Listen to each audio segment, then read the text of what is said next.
channel. So today we are going to discuss convolution theorem of Laplace transformation. So statement क्या है convolution theorem की?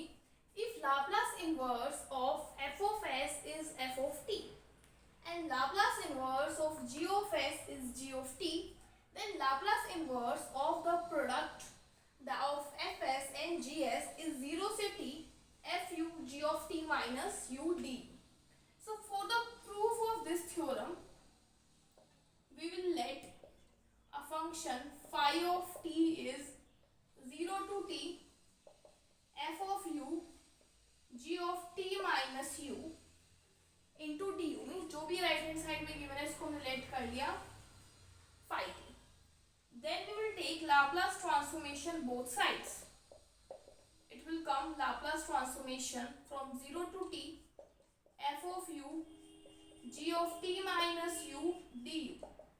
That is definition लगाते हैं 0 से infinity e raise to power minus S T, जो भी अंदर है ये f ऑफ t है हमारे पास, 0 से t f of u g of t minus u du dt.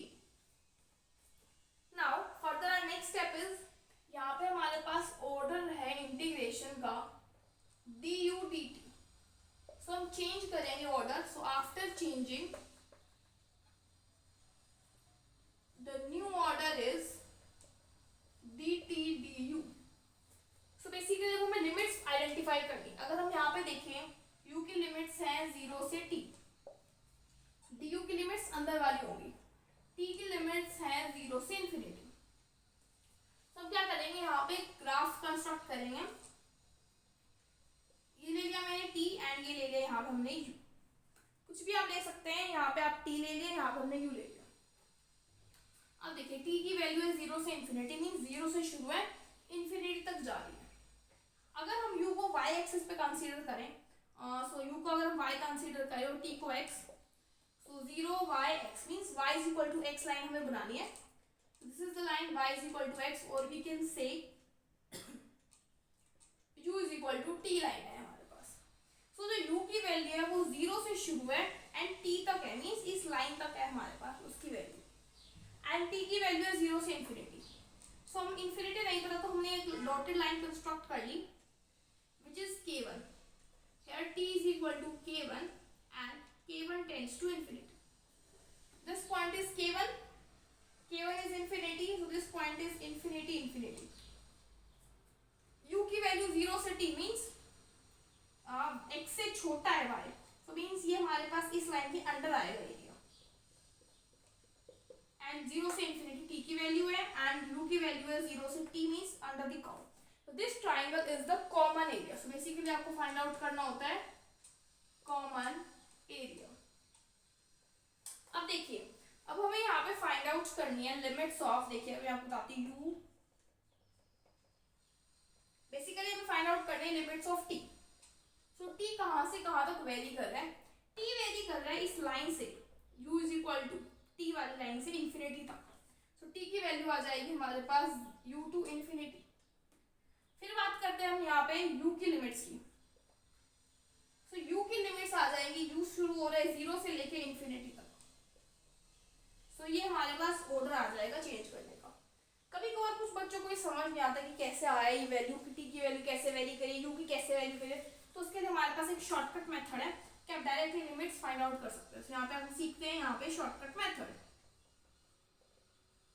Shortcut method क्या कहता है कि आप इन दोनों लिमिट्स को कंबाइन कर लीजिए. तो आ जाएगा 0 u t, t की वैल्यू 0 से शुरू है इंफिनिटी तक है. सो इन दोनों को कंबाइन कर लिया मैंने. अब मुझे चाहिए t की लिमिट्स. तो t के आसपास जो दो वैल्यूज है u एंड इंफिनिटी, तो t वैल्यू वेरी करेगा 0 से इंफिनिटी. अब जो है t का काम खत्म हो चुका है क्योंकि t की लिमिट्स पता लग चुकी है. अब फाइंड आउट करनी u की लिमिट्स. u की लिमिट्स आ जाएंगी 0 से इंफिनिटी. सो इस टाइप से भी आप लिमिट्स फाइंड आउट कर सकते हैं. सो आफ्टर चेंजिंग हमारे पास ये आ जाएगा इंटीग्रेशन dt du. t की लिमिट्स हैं u to infinity and u की लिमिट्स हैं 0 से इंफिनिटी. सो यहाँ पे हमें t का फंक्शन पुट करना पड़ेगा. f ऑफ u को हम बाहर रखते हैं, e raise to power minus S T, g of t minus u, t का फंक्शन पुट किया. Now we will put t minus u is equal to v. So dt is equal to dv. So how the limits will be changed? When t is u, so v is 0. When t is infinity, v is infinity. E raised to power minus s, t की value आ जाएगी u plus v, g of v dv du as it is, 0 से infinity f of u as it is. Now v के respect में u constant है, तो e raised to power minus s u बाहर आ जाएगा. 0 से infinity f of u e raised to power minus s u, 0 से infinity e raised to power minus s v gv dv into du. So by the definition of Laplace transformation, this can be written as g of s. Rest of the terms as it is, 0 से infinity f of u e raised to power minus s u du. Now taking gs as common. So gs 0 to infinity f of u e raised to power minus s u d. By definition, it can be written as Laplace transformation of f of u, that is f of s. So इसकी value Laplace of this is equal to f of s g of s. देखिए जो हमें proof करना है वो हम proof करते हैं. So हमारे पास यहाँ से आया Laplace of phi of t. इसी स्टेप में लिख लेते हैं, यहीं पे हम रब करके लिख लेते हैं इस चीज को. इसकी वैल्यू हमारे पास आई है f of s g of s, ये वैल्यू आई है. सो हम क्या करते हैं, लाप्लास इनवर्स ले लेते हैं. आ जाएगा 0 से t f of u g of t minus u du is equal to Laplace inverse f of s g of s. सो ये चीज हमें प्रूफ करनी थी. आई होप आपको इसका प्रूफ क्लियर हो. Next we have example number 1. Using convolution theorem आपको ये सॉल्व करना है. सो आपको एक ही एग्जांपल से समझ आ जाएगा कि इसके क्वेश्चंस किस टाइप से करने हैं. तो बिल्कुल ध्यान से समझिएगा इस क्वेश्चन को. देखिए हमें बेसिकली पता है कि Laplace inverse of f of s g of s is equal to 0 से t f of u g of t minus u du by convolution theorem. ये हमने अभी सीखा है. सो क्या करना है, बेसिकली जो अंदर वाला पार्ट है इसको ब्रेक करना है. एक f of s लेना है, एक g of s लेना है. तो इसको हम लिख सकते हैं Laplace inverse of s upon s square plus a square 1 upon s square plus a square. देखिए f of s और g of s इस टाइप से लेना है कि उनका लाप्लास इनवर्स पॉसिबल हो. देखिए अब मैंने सपोज यहाँ से डिवाइड कर लेते हैं Laplace inverse of s upon s square plus a square which is Laplace inverse of f of s. That is इसका लाप्लास इनवर्स की बात करें तो ये हमारे पास आ जाएगा cos at, जिसको हम लिख सकते हैं f of t. Laplace inverse of f of s is f of t.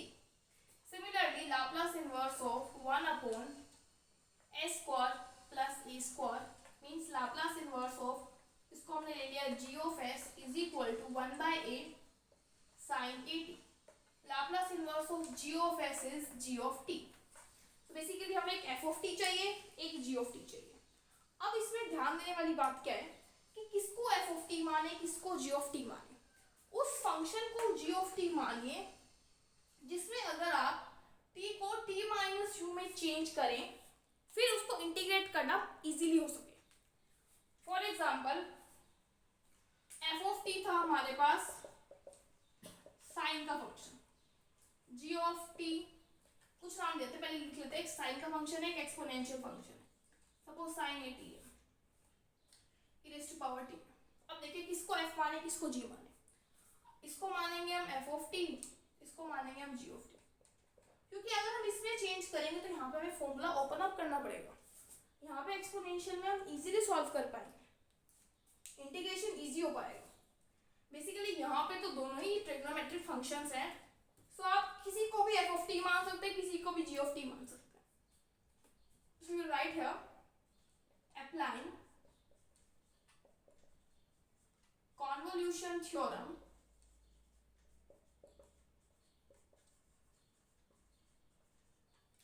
so Laplace inverse of f of s into g of s is equal to 0 से t f of u. So आ जाएगा cos a u sine of a t minus u d u 1/a हमने बाहर निकाल दिया। So it is 1/a integration 0 to t cos a u sine A t minus a u d. 2 से multiply 2 से divide से आ जाएगा 1/2a 0 से t।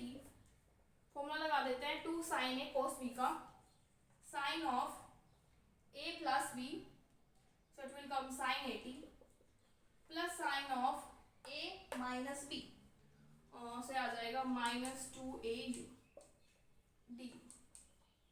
फर्दर इसको हम लिख सकते हैं 1/2a 0 से t साइन ए टी नेगेटिव बाहर निकाल लेते हैं साइन 2au डी यू के रिस्पेक्ट में इंटीग्रेट करना है। देखिए फर्स्ट टर्म का इंटीग्रेशन करते हैं 1/2a साइन ए टी कॉन्स्टेंट है यू के रिस्पेक्ट में सो ये आ जाएगा इंटू यू। साइन का इंटीग्रेशन माइनस तो plus cos 2au upon 2a limits आ जाएंगी 0 से t 1/2a t साइन ए टी अपर लिमिट पुट करते हैं कोस 2at अपॉन 2a। ठीक है अब हम यहाँ पे पुट करते हैं lower limit. Upper limit check कर लेते हैं एक बार। देखिए यहाँ पे एक मिस्टेक हो गई है दिस माइनस दिस करेंगे तो यहाँ पे 80 आएगा ना 80 माइनस 2au। सो यहाँ पे थोड़ी सी करेक्शन कर लीजिए नेगेटिव हम बाहर नहीं निकालेंगे प्लस ही रहेगा 80 माइनस 2au इंटीग्रेट करेंगे तो माइनस आ जाएगा 80 माइनस 2au। अगेन यहाँ पे चेंज कर अपर लिमिट पुट करते हैं माइनस ऑफ 2a डिवाइड में cos of 80 minus 280 cos of minus 80 minus cos of 0 put करेंगे तो 80।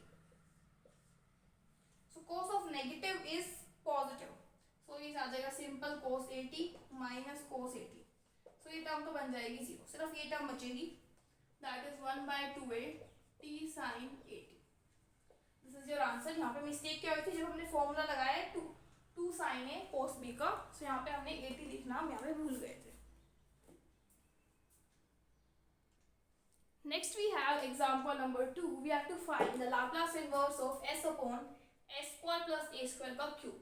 So previous question में क्या था s square plus a square का whole square था, यहाँ पे cube आ गया है। So again हमें पता है convolution theorem की statement होती है। So हमने क्या किया इसको split किया s upon s square plus a square का whole square 1 upon s square plus a square. So हमने इसको माना f of s क्यों माना हम बाद में बताएंगे।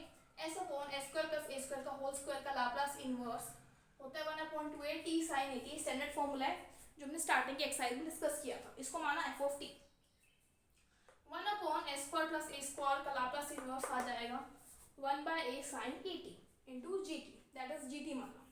अब देखिए इसको t को t माइनस यू में चेंज करें या फिर इसको करें। देखिए यहाँ पे हमें 2 टर्म्स को चेंज करना पड़ेगा, यहाँ पे सिंगल टर्म है तो इसलिए हमने इसको माना g of t।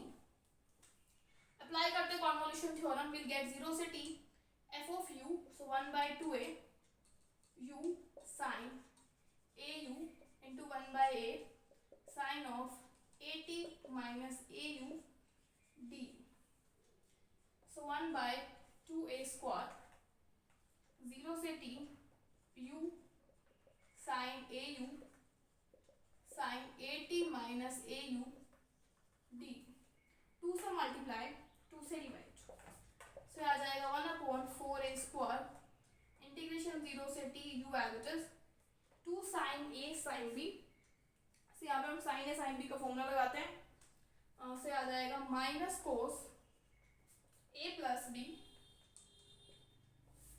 Plus cos a minus b this minus this so it will come 2au minus 80 d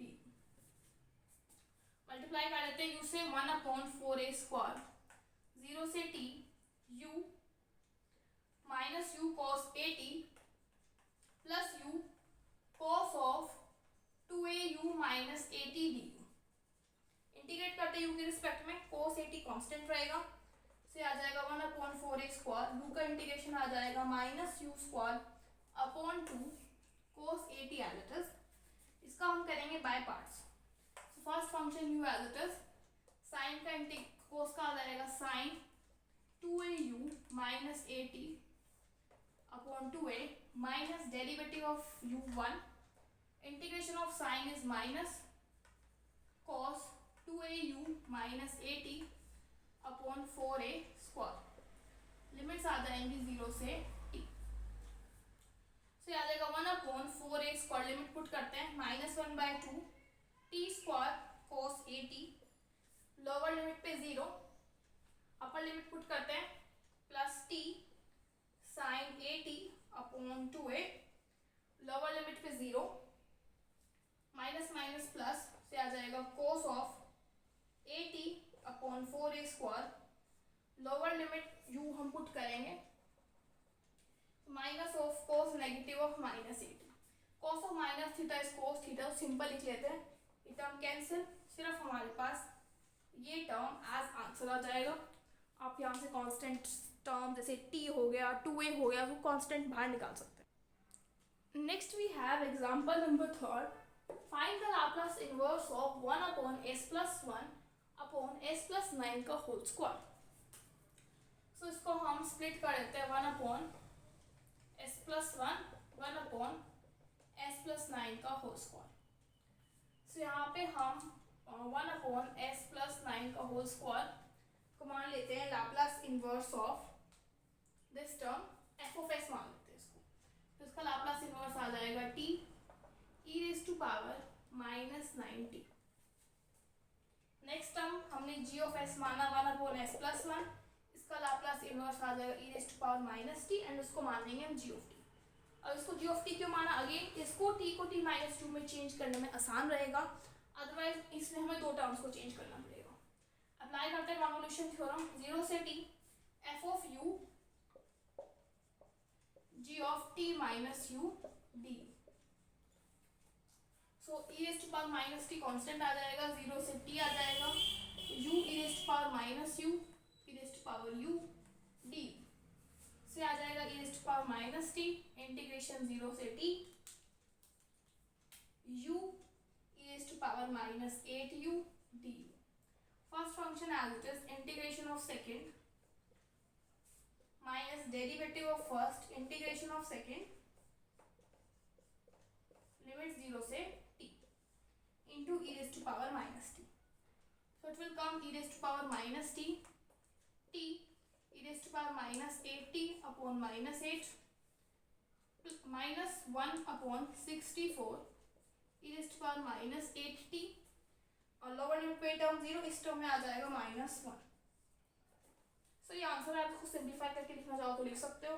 थोड़ा सा कर लेते हैं. e raised to power minus t e raised to power minus 8t upon 8 minus 1 by 64 e raised to power minus 8t plus 1 by 64. This is your answer. So by this your chapter is completed. In the next video we'll start chapter number 8. Till then, thank you.